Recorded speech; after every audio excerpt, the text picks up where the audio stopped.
श्री गणेशाय नमः। ज्येष्ठ माह के कृष्ण पक्ष की चतुर्थी को संकष्टी चतुर्थी का व्रत रखने और गणेश जी की कथा का श्रवण करने से भगवान गणेश की कृपा सदैव बनी रहती है और मनोकामना पूर्ण होती है। तो आइए सुनते हैं गणेश जी की कहानी। संकष्टी गणेश चतुर्थी व्रत की पहली कथा। एक बार देवता कई विपदाओं में घिरे थे, तब वह मदद मांगने भगवान शिव के पास आए। उस समय शिव के साथ कार्तिकेय तथा गणेश जी भी बैठे थे। देवताओं की बात सुनकर शिव जी ने कार्तिकेय व गणेश जी से पूछा कि तुम दोनों में से कौन देवताओं के कष्टों का निवारण कर सकता है। तब कार्तिकेय व गणेश जी दोनों ने ही स्वयं को इस कार्य के लिए सक्षम बताया। इस पर भगवान शिव ने दोनों की परीक्षा लेते हुए कहा कि तुम दोनों में से जो सबसे पहले पृथ्वी की परिक्रमा करके आएगा वही देवताओं की मदद करने जाएगा। भगवान शिव के मुख से यह वचन सुनते ही कार्तिकेय अपने वाहन मोर पर बैठकर पृथ्वी की परिक्रमा के लिए निकल गए। परंतु गणेश जी सोच में पड़ गए कि वह चूहे के ऊपर बैठकर सारी पृथ्वी की परिक्रमा करेंगे तो इस कार्य में उन्हें बहुत समय लग जाएगा। तभी उन्हें एक उपाय सूझा।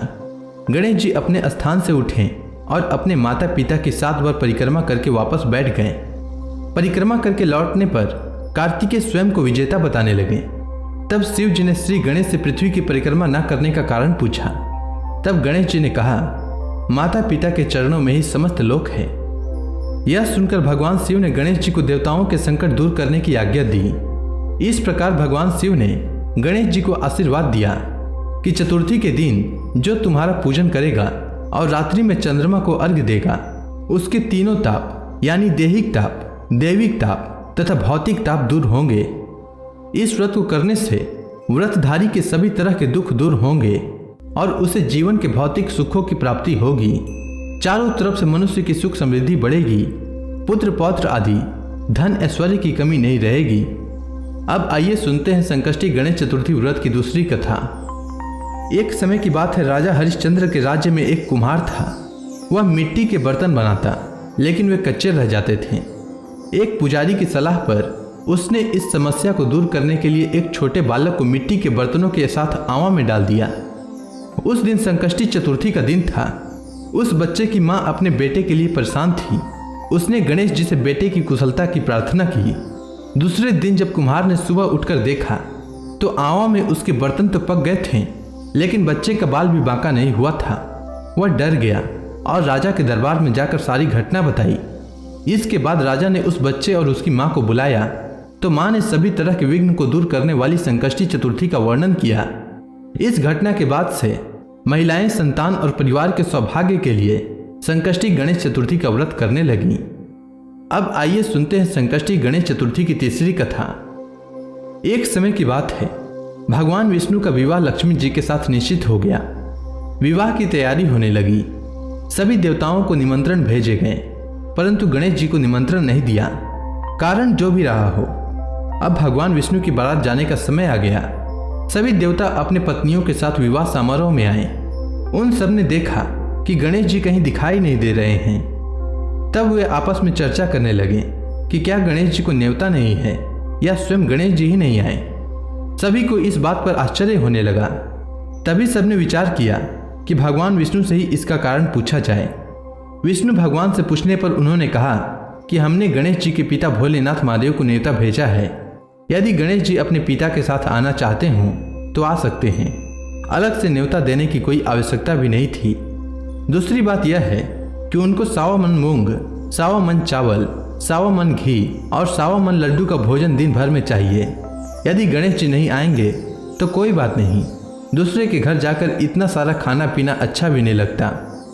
इतनी वार्ता कर ही रहे थे कि किसी एक ने सुझाव दिया कि यदि गणेश जी आ भी जाएं तो उनको द्वारपाल बनाकर बैठा देंगे कि आप घर की याद रखना। आप तो चूहे पर बैठकर धीरे धीरे चलोगे तो बारात से बहुत पीछे रह जाओगे। यह सुझाव भी सबको पसंद आया, तो भगवान विष्णु ने भी इस पर अपनी सहमति दे दी। होना क्या था, इतने में गणेश जी वहां आ पहुंचे और उन्हें समझा बुझाकर घर की रखवाली करने के लिए बैठा दिया। बारात चल दी। तब नारद जी ने देखा कि गणेश जी तो दरवाजे पर बैठे थे। नारद जी ने गणेश जी से पूछा कि वो बारात क्यों नहीं गए।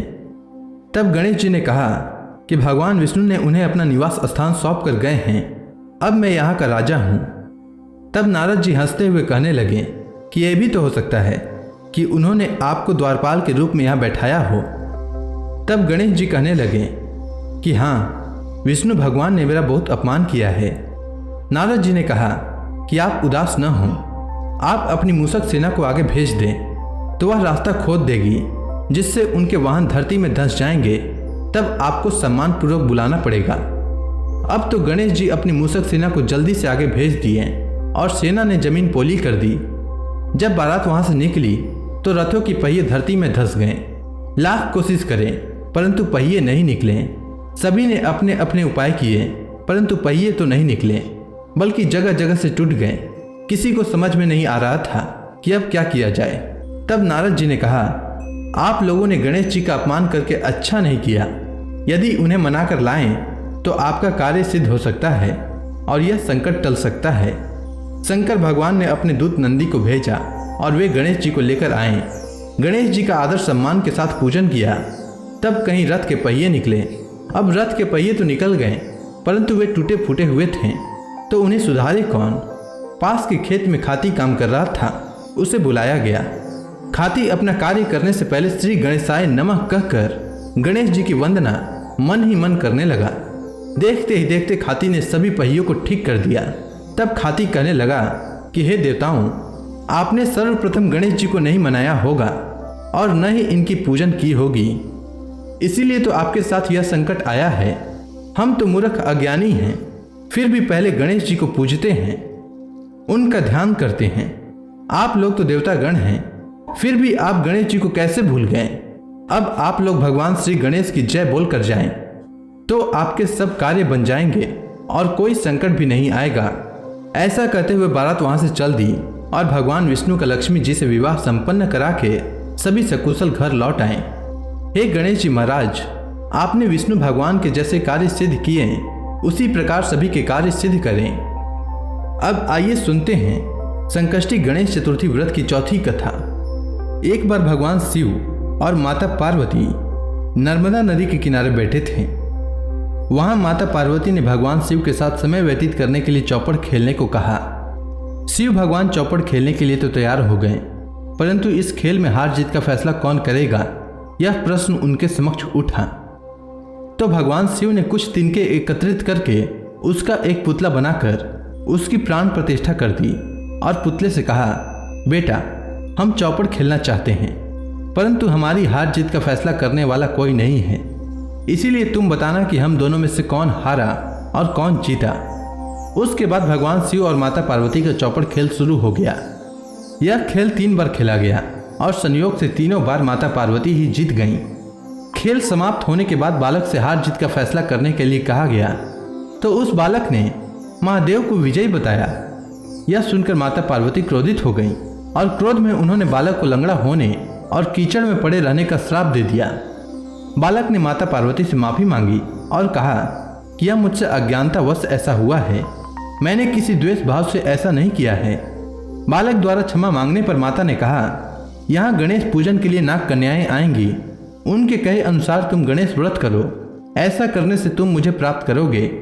यह कहकर माता पार्वती शिव जी के साथ कैलाश पर्वत पर चली गईं। 1 वर्ष के बाद उस स्थान पर नाग कन्याएं आईं। तब नाग कन्याओं से श्री गणेश के व्रत की विधि मालूम करके उस बालक ने 21 दिन लगातार गणेश जी का व्रत किया। उसकी श्रद्धा से गणेश जी प्रसन्न हुए। उन्होंने बालक को मनोवांछित फल मांगने के लिए कहा। उस बालक ने कहा, हे विनायक, मुझ में इतनी शक्ति दीजिए कि मैं अपने पैरों पर चलकर अपने माता पिता के पास कैलाश पर्वत पर पहुंच सकूं और वे यह देखकर प्रसन्न हों। तब बालक को वरदान देकर श्री गणेश अंतर्ध्यान हो गए। इसके बाद वह बालक कैलाश पर्वत पर पहुंच गया और कैलाश पर्वत पर पहुंचने की अपनी कथा उसने भगवान शिव को सुनाई। चौपड़ वाले दिन से माता पार्वती शिव जी से विमुख थीं, अतः देवी के रुष्ट होने पर भगवान शिव ने भी बालक के बताए अनुसार 21 दिनों तक श्री गणेश का व्रत किया। इस व्रत के प्रभाव से माता पार्वती के मन में भगवान शिव के प्रति जो नाराजगी थी वह समाप्त हो गई। तब यह व्रत विधि भगवान शंकर ने माता पार्वती को बताई। यह सुनकर माता पार्वती के मन में भी अपने पुत्र कार्तिकेय से मिलने की इच्छा जागृत हुई। तब माता पार्वती ने भी 21 दिन तक श्री गणेश का व्रत किया तथा दुर्लभ फल लड्डुओं से श्री गणेश जी का पूजन अर्चन किया।